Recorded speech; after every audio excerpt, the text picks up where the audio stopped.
Deep within the economically ravaged neighborhood of the lower East End of Dayton, Ohio, one man is pursuing a vision of a totally new way of thinking and doing everything. Ken Carman, whose organization Feed Dayton has provided healthy, nutritious food to the needy grown from urban gardens within the city, is on an expanded mission now. As the founder of the Miami Valley Regional Center for Sustainability, Carman is on a visionary's mission to transform the former Crowne Manufacturing building on Torrence Avenue in Dayton into a completely sustainable, off-the-grid building that supplies its own power through a number of means, among them using compost to provide heat in the winter and a growth engine for agriculture in the growing season. Carman's goal for the center is to become an economic growth engine for the community and to show the Miami Valley how to increase economic activity through the use of sustainable energy, building, and local agriculture methods. Right off of Finley, the other side, what's the other Torrence. cross street? Torrence over here, Fifth Street, and just north of Huffman. And this is like, I guess, is this officially now the Sustainability Center? Yes, Miami Valley Regional Center for Sustainability. We've got guys getting stuff off trucks that is, looks like is it donated building parts. How did you guys come across all this stuff? Yeah, you wouldn't call it donated. It was all heading to the landfill. Okay. And we had first been put in contact with them to get permission to come over and pick up all their cardboard that we were using for the urban farming programs in the area. Okay. And as I was going over picking up cardboard, I was observing the other waste that they were throwing away and taking to the landfill. And to me, it looked like almost all of it had potential for reuse or recycling. Mm-hmm. So I went to the gentleman that's in charge of disposing of the waste for the construction projects. Mm-hmm.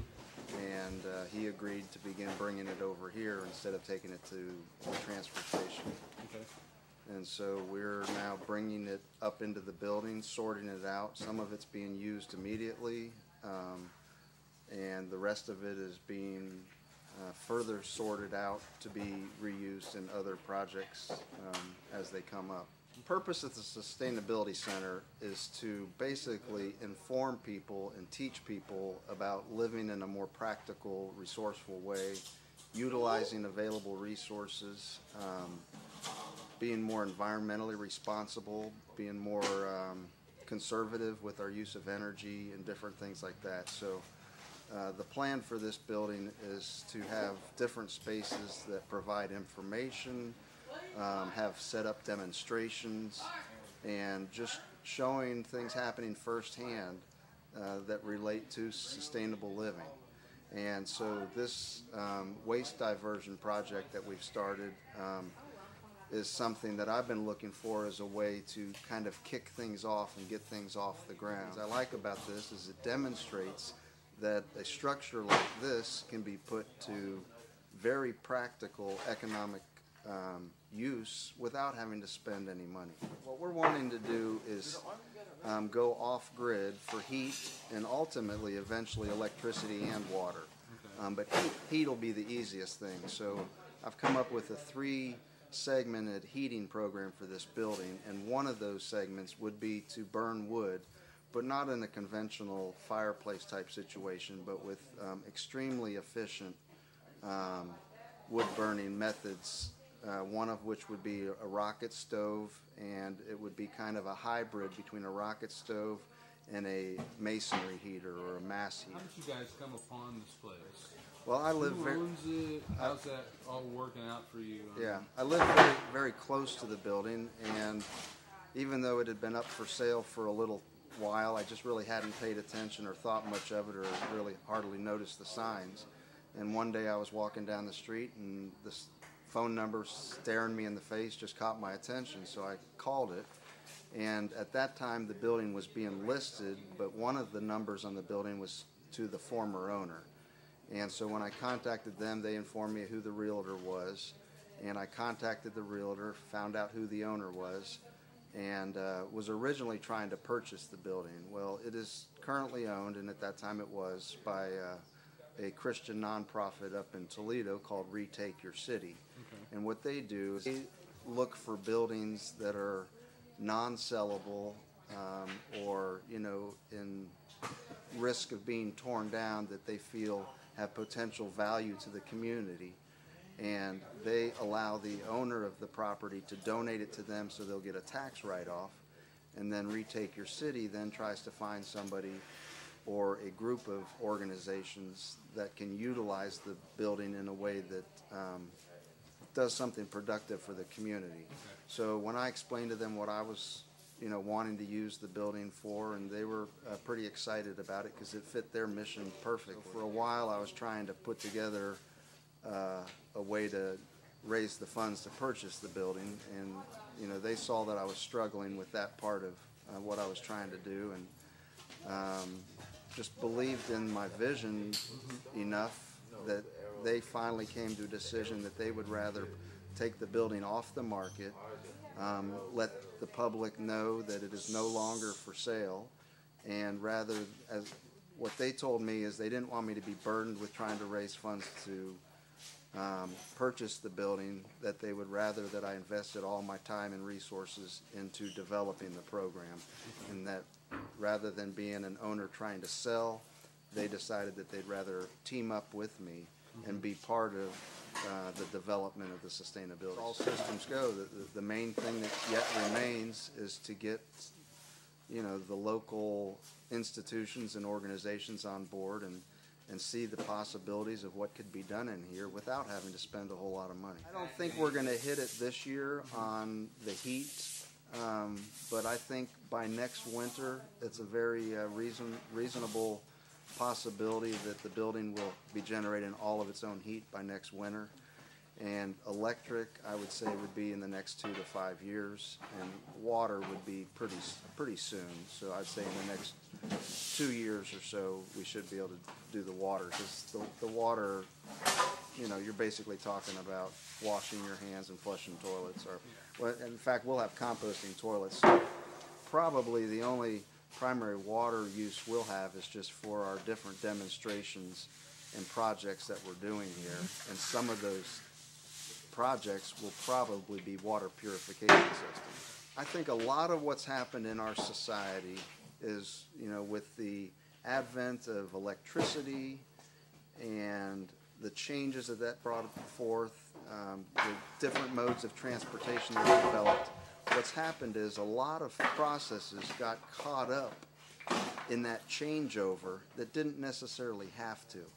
So when water was one of our primary sources of power for cutting wood and for milling grain and doing all those things, when electricity became available, it allowed you to move processes away from the source of water. But I think there's a lot of things that still could and should be done there without having to spend money on electricity. So I think there's a lot of different things that we don't realize that we've kind of, it's like a pendulum. We've stepped a little too far, and when we took everything that had to go over there, we took things along with it that didn't have to go. And I think that's what this is going to demonstrate to people, is that there are a lot of things that can be done every bit as effectively and often even more efficiently, but at a fraction of the cost. The one comparison that I like to use is to say that I could go to an event or a meeting or, you know, some social gathering, and I could be wearing an identical shirt to the gentleman standing next to me. Same brand, same tag, the exact same shirt.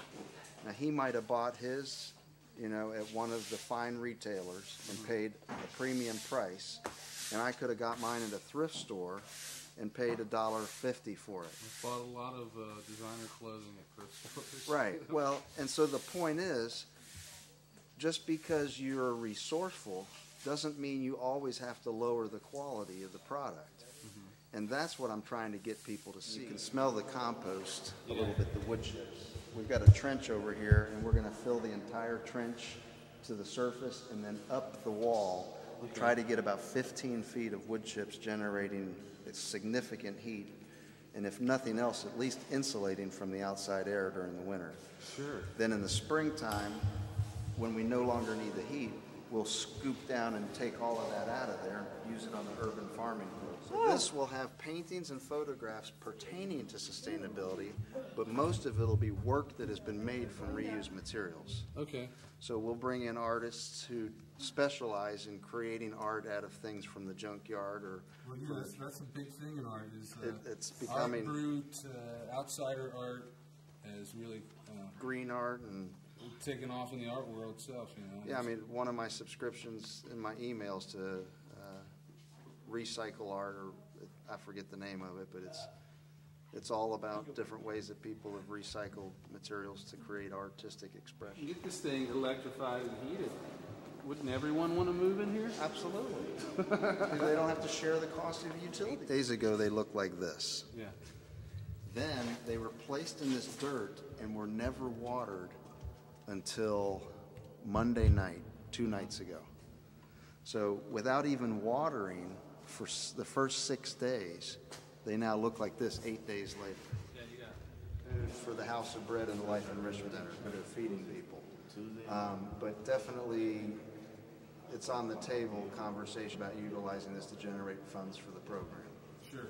I would think But we're going certain things that aren't available, like out season, say like basil, or all kinds of herbs that chefs are looking for. Exactly. They get very expensive in the wintertime. Yeah, I'm not sure without overhead lighting whether we're going to have to test it first and see what we can do. We got all kinds of wood chips out here that are given by tree cutting folks.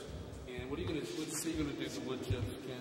Well, our first and highest priority with the wood chips is to compost them to generate heat for the building in the winter.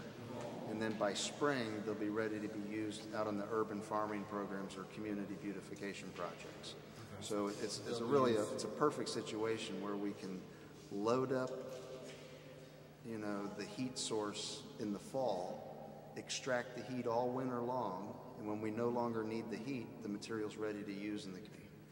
Some of these chips we may possibly burn in our high efficiency heaters. And what we'll do is gather those wood chips after the leaves have fallen, so there's no leaf material in them. But we also have quite a bit of firewood out there that we'll be able to burn.